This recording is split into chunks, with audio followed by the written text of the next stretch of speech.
What if Mars didn't just kill you? It unleashed hell? You wake up. The ground shakes like a busted jet engine. The air? Dry, stinking of scorched iron. And the sky, painted in filthy red and electric purple, howls with demonic roars. No tutorial, no mission briefing. Just a blood-crusted shotgun at your feet. And legions of hellspawn charging your way. Think science stands a chance in this Martian nightmare? Then smash that like button and hit subscribe, because we're slicing doom open with a scientific scalpel while we've still got oxygen and ammo to burn through every last demon crawling out of hell.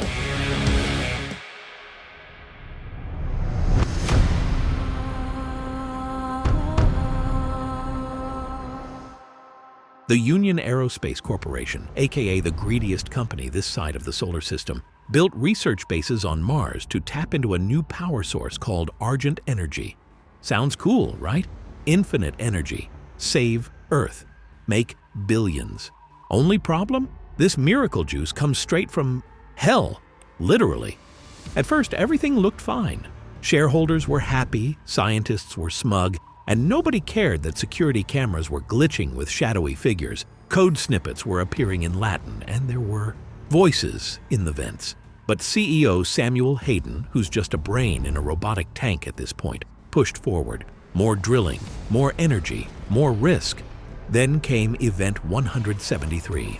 The portals to hell wouldn't close. Alarms screamed. Drones exploded. Demons flooded the halls. In a last-ditch effort, the emergency protocol released the one thing scarier than hell itself: the Doom Slayer.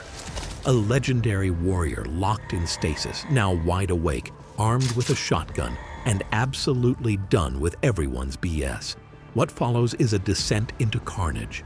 Each level is a mangled research facility, blood-soaked servers, gothic hallways tangled in wires, and corrupted logs from scientists who had no idea what was coming. Meanwhile, Olivia Pierce, former UAC scientist turned demonic cult leader, is trying to keep the portals open. You're here to shut them all. Corporate mismanagement is hell enough. Now add physics-breaking monsters and a planet that hates your existence.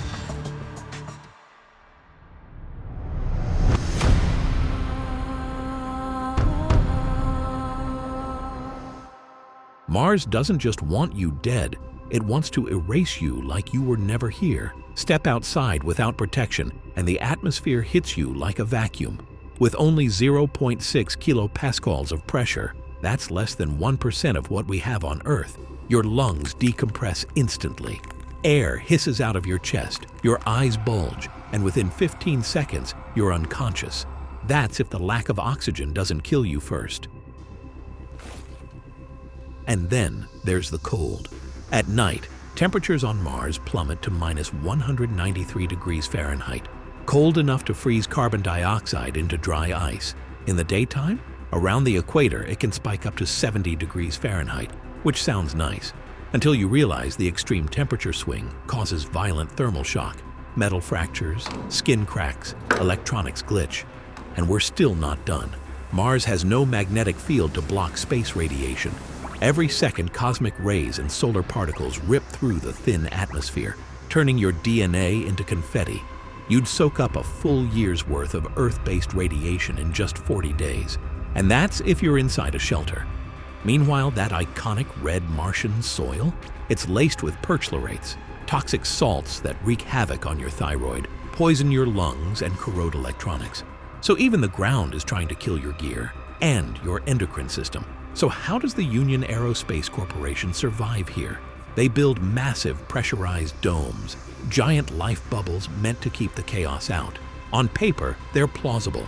Inner layers of aluminum, self-healing polymer membranes that seal cracks on impact, a thick blanket of aerogel insulation, and an outer shell made of compressed Martian dirt. And get this, this isn't just science fiction. NASA is actually testing inflatable habitats made from Kevlar-like materials, and compacting Martian regolith for radiation shielding is a real proposed technique. The catch?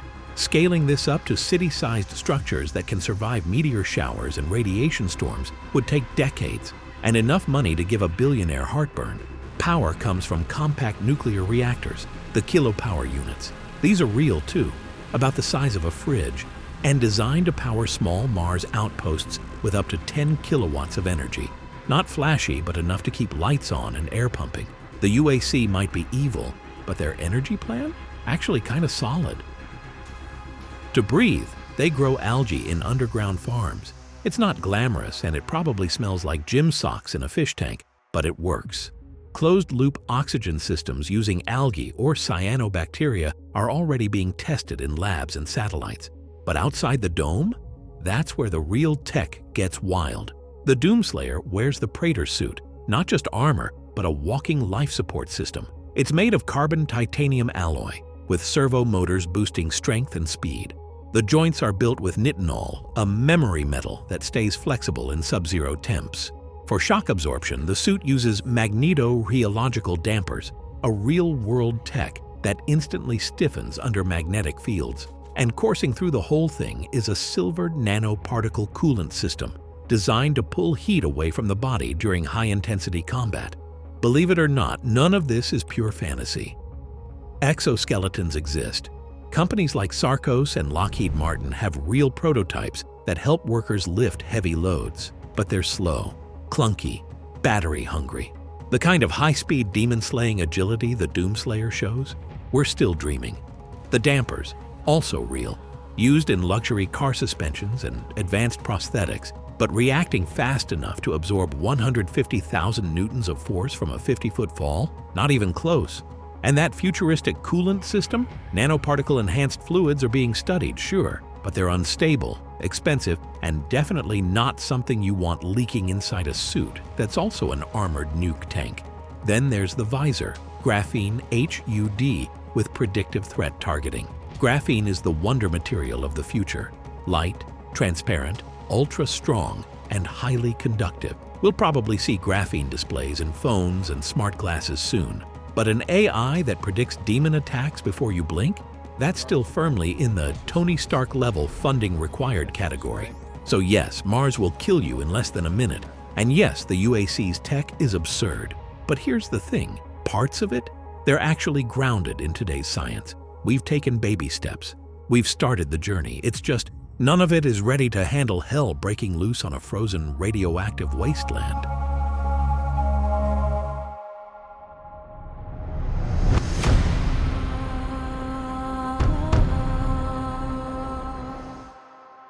Picture this, an imp on the balcony spits fire. The Slayer dashes sideways, 0 to 100 miles per hour in 0.25 seconds. That's 5 Gs of sideways force smashing organs into your ribs. Fighter pilots black out at 9 G vertical. He doesn't flinch. He double jumps in Mars' thin atmosphere, spins mid-air, and fires the meat hook from the super shotgun. He yanks himself 20 meters per second, squared toward a floating demon, like his shoulders made of titanium. Falls 15 meters without breaking stride? That's 150,000 newtons of force, enough to shatter your legs into chalk dust. The suit's shock system better kick in, or he's jelly. Also, he's carrying 180 kilograms worth of gear. Armor, weapons, flamethrower fuel, grenades, ammo. Modern soldiers groan with just 45 kilograms. The Slayer pirouettes through blood with 4 times that. Calorie burn? 12,000 per hour. That's 30 cheeseburgers turned into pure rage-fueled ATP. Even Michael Phelps couldn't keep up. Unless your pre-workout drink has uranium in it, you're not doing this. If you're still breathing, smash the like button now, because next, we're cranking up the thermodynamics.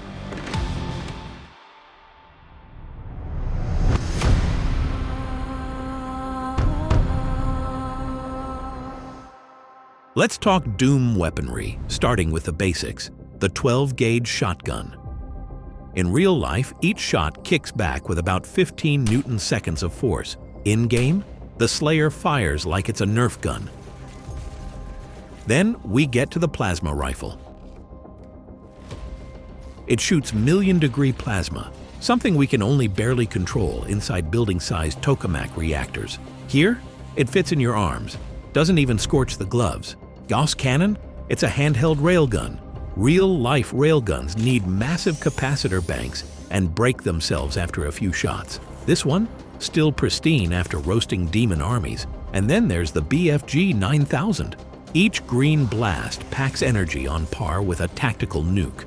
In the real world, that'd vaporize the shooter, the gun, and the room. You'd need lead shielding and a heat sink the size of a truck. But in Doom, just a dramatic camera shake and a trail of sizzling corpses. Even the chainsaw is overclocked. To slice through demon-grade steel flesh, you'd need a diamond-coated blade, a megawatt motor, and cooling fluid cycling non-stop. Oh, and it spits out ammo when you bisect enemies. Game logic, sure, but science says, what? The super shotgun with meat hook? That tether yanks 180 kilograms at 3,600 newtons. Your shoulder would explode unless reinforced like an excavator. And don't forget the Crucible, a sword of solid energy, plasma trapped in a magnetic field, swinging like it's nothing. Basically a handheld fusion reactor with a hilt. So tell me, if physics took the day off, which one would you try first? BFG, Gauss cannon, or demon slicing chainsaw? Drop it in the comments and stick around. We've got one last reality check. TLDR, Mars kills you in seconds. Gravity turns bones into paste. Every Doom weapon would need a pocket-sized nuclear reactor. But hey, there's hope. NASA's testing inflatable habitats. Kilopower reactors already light up small demo bases. Real railguns? They can survive a few shots before melting down. Baby steps, but steps. If you loved watching fiction get body slammed by physics, hit subscribe, ring that notification bell, and fuel my Argent-powered coffee supply to keep these videos coming. And tell me in the comments, what comes first? Radiation-proof space armor or a jam-proof chainsaw? Until next time, keep ripping and tearing, but for real, wear ear protection. And maybe some lead-lined boots.